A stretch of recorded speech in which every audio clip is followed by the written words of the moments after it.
학생들이 어떻게 하면 좀 더 수학을 쉽고 재미있게 배울 수 있을까? 라고 고민을 한다면 그 내용들의 맥락에 대해서 쉽게 설명하고 학생들이 배우는 그 어려운 내용이 원래는 이런 것들에서 시작했습니다 라고 앞뒤를 알려주는 게 최선이 아니었을까 라는 생각을 해보게 됩니다. 안녕하세요, 대치동 캐슬입니다. 오늘은요, 예전에 저와 인연을 맺었던 최영기 교수님의 책을 다시 한번 소개해 드립니다. 아시는 분은 아시겠지만 제가 이런 수학은 처음이야 라는 책을 쓰신 서울대학교 최영기 교수님과 함께 라이브 강연을 한번 한 적이 있거든요. 그때 1편이 기하에 관한 내용이었고 도형에 관한 내용이었으니까 언젠가 2편 대수에 관한 내용이 나오겠구나 라고 생각을 했는데요. 그 책이 바로 드디어 나왔습니다. 제가 처음 이 책을 봤을 때 들었던 의문이 이거였습니다. 실은 최영기 교수님은 서울대학교 수학교육과학부 교수님이잖아요. 그러니까 수학 선생님이 되겠다고 하는 학생들을 가르치고 있는 거니까 그런 사람이 쓴 책은 어떤 내용일까가 궁금을 했거든요. 그러면 흔히 생각하는 것처럼 굉장히 어려운 내용이 나오지 않을까라고 생각을 했는데 막상 책을 열어보니까 실질적으로 여러분들이 사용할 수 있는 수학 개념을 친근하게 설명해주는 수학 개념서여서 매우 놀랐습니다. 특히 이런 수학은 처음이야 2탄은 대수에 관한 내용입니다. 대수, 그러니까 즉 방정식, 부등식을 풀기 위한 수의 연산이 출발이 될 수밖에 없겠죠. 평소에 저도 수업 시간에 학생들에게 연산의 중요성을 매우 강조하거든요. 왜냐하면 문자의 식을 다루는 게 익숙하지 않으면 그 뒤에 방정식, 부등식 함수는 보나마나 잘 안 되기 때문입니다. 그래서 그런 어려운 과정을 하기 전에 연산을 연습하는 것을 강조하는데 그 부분에 대한 내용이 이 책에서 담겨 있더라고요. 이 책에서는 교수님께서 해당 공식과 연산을 하기 위해서는 그 배경 스토리를 알아야 된다고 이야기를 하세요. 저도 그 내용에 되게 동의를 하거든요. 왜냐하면 수학을 잘하기 위해서는 그 내용이 왜 나왔는지 알게 된다면 훨씬 더 이해가 쉽기 때문이죠. 물론 이 맥락을 안다고 해서 수학 점수가 바로 100점이 나오는 건 아니에요. 그건 인정. 하지만 우리가 배우는 수학이 왜 이런지를 알게 되면 수학에 대한 흥미를 유지할 수 있잖아요. 그렇게 유지된 흥미를 바탕으로 실력의 향상을 도모할 수 있다는 거죠. 즉, 스토리를 아는 게 직접적으로 수학 점수의 향상에 도움이 안 될 수는 있으나 장기적으로 수학 실력 향상에는 틀림없이 도움이 된다는 이야기입니다. 책에서 나온 가장 큰 예시 중에 하나는 자릿수입니다. 우리가 예를 들어 11이라고 생각을 해볼게요. 우리는 이 1 두 개로 11을 표현하잖아요. 하지만 고대에서는요, 이 11을 표현하기 위해서는 1을 11번 쓸 수밖에 없었어요. 생각해보면 그럴 수 있잖아요. 하지만 우리가 자릿수와 0이라는 걸 개발함으로써 숫자 두 개로 11을 간단하게 표현을 할 수 있었다는 거죠. 그 과정에서 자릿수가 탄생을 하고요. 그 자릿수를 만들기 위한 0을 활용함으로써 오늘날 우리가 사용하고 있는 간편하고 편리한 수학법을 활용할 수 있다는 것이죠. 이처럼 이 책에서는 우리가 그동안 너무나 자연스럽게 사용했던 내용들을요, 그 맥락과 역사를 함께 알려줌으로써 그것이 어떻게 탄생했는지에 대한 이야기를 해주고 있습니다. 책은요, 총 3부로 구성되어 있습니다. 1부에서는 수는 어떻게 생겨났을까에 대한 이야기고요. 11과 같은 자릿수에 대한 이야기, 0의 탄생과 정수와 유리수, 그리고 무리수의 탄생 배경과 맥락에 대해 이야기를 하고 있습니다. 그 중에서 저는 가장 쉽고도 효과적인 0의 활용법에 대해서 설명을 한 게 인상적이었는데요. 예를 들어 비행기의 1등석 예약 자리가 0석이라고 한다면요, 그 1등석 자리가 없다는 게 아니라 예약된 자리가 없다는 거, 그러니까 자리가 비었다는 얘기잖아요.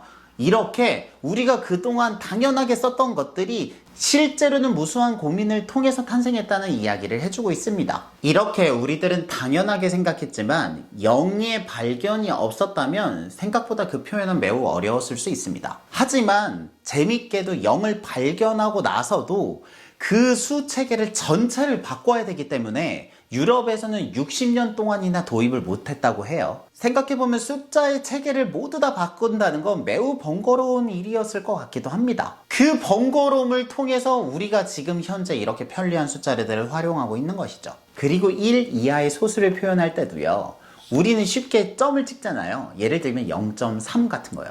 이렇게 점 하나를 찍음으로써 우리가 원하는 수를 쉽게 표현할 수 있다는 것 자체도 수학사에서는 큰 발견이라고 할 수 있습니다. 2부에서는 수는 어떻게 완벽하게 됐을까에 대한 내용입니다. 여기서는 우리가 중학교 수학을 배우면서 알게 되는 숫자인 일과 실수, 소수의 개수, 무리수에 대한 이야기를 하고 있습니다. 예를 들어 우리가 중학교 2학년 1학기 때 배우는 정수가 아닌 유린수는 유한소수와 순환소수로 나타낼 수 있다 라고 하는 것들을 왜 실제로 그렇게 표현해야 되는지에 대한 설명을 하고 있는 것이죠. 반복해서 말씀드리지만 교과서에서 나왔던 당연한 내용들을 당연하지 않게 설명함으로써 그 내용들이 좀 더 와닿을 수 있도록 설명을 해주고 있습니다. 3부는 수는 세상을 아름답게 만든다인데요. 여기서는 1부터 100까지의 합을 구하는 방법을 1부터 100, 100부터 1 이렇게 두 번 활용함으로써 쉽게 구했던 가우스와 파스칼 그리고 오일러의 수에 대해 이야기를 하고 있습니다. 그 중에서 파스칼의 삼각형을 활용하게 된다면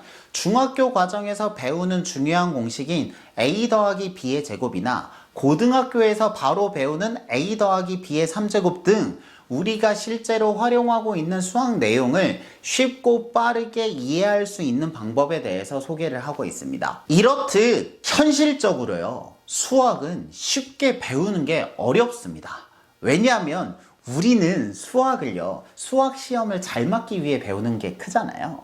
하지만 그 수학 시험을 만드는 선생님들 입장에서는 학생들 간 변별력을 만들어야 하기 때문에 문제를 필연적으로 어렵게 만들 수밖에 없습니다. 그렇게 되면 수학은 항상 학생들에게 어려운 과목일 수밖에 없습니다. 그런 현실에서 수학 교육과 교수님의 입장에서 학생들이 어떻게 하면 좀 더 수학을 쉽고 재미있게 배울 수 있을까?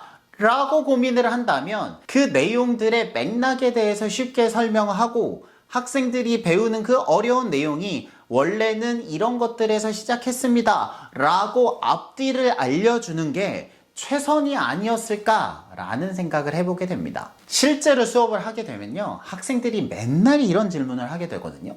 선생님, 0은 왜 써야 되나요? 우리가 이 수학을 왜 배워야 되나요? 1은 왜 소수가 아닌가요? 등의 난감한 질문들이죠. 실은 이런 게 수학 시험에 나오진 않거든요. 하지만 학생들 입장에서는 이 어려운 걸 왜 배워야 되는지 그 이유가 필요한 거죠. 그럴 때 1은 소인수가 아니라면 소인수 분해를 할 수 있어야 하고, 소인수 분해는 누가 하더라도 똑같은 결과물이 나와야 되는데 1은 1 곱하기 1이나 1 곱하기 1 곱하기 1이나 모두 다 표현할 수 있기 때문에 사람들마다 표현 방법이 다르다. 그렇기 때문에 1은 소인수가 아니에요 라고 대답을 한다면 조금은 멋있어 보이지 않을까요? 이게 기본적으로 책의 두께가 두껍지 않고 쉽게 학생들과 학부모님이 읽을 수 있는 내용으로 구성되어 있기 때문에 부담 없이 서로 함께 읽으면서 가볍게 토의를 할 수 있는 좋은 책이라고 생각합니다. 그래서 이것은 학생들과 학부모님들에게 수학을 배우는 교양서로서 좀 더 쉽고 친근하게 다가설 수 있지 않을까 라고 기대하는 마음으로 추천을 드리게 되고요. 이게 이런 수학은 처음이야 1권의 반응이 뜨거웠고 저희 채널 구독자와 함께 많은 분들이 구매를 하셨다고 해요. 그래서 이와 같은 내용의 수학책들이 많아진 걸 보면 이 책의 인기를 실감할 수 있는 것 같습니다. 이 책을 저만 읽을 수는 없겠죠. 이 영상 하단에 이메일과 함께 사연을 알려주신다면 10분을 선정해서 그분들에게 이 책을 보내드리도록 하겠습니다. 이런 게 있으면 그래도 여러분들에게 좀 도움이 되지 않을까요? 오늘도 어렵지만 열심히 수학 공부를 하고 있는 학생들에게 이 책이 작은 도움이 되었으면 좋겠습니다. 여러분들의 교육을 응원합니다. 저는 대치동 캐슬이었습니다. 감사합니다. 많이 신청해주세요.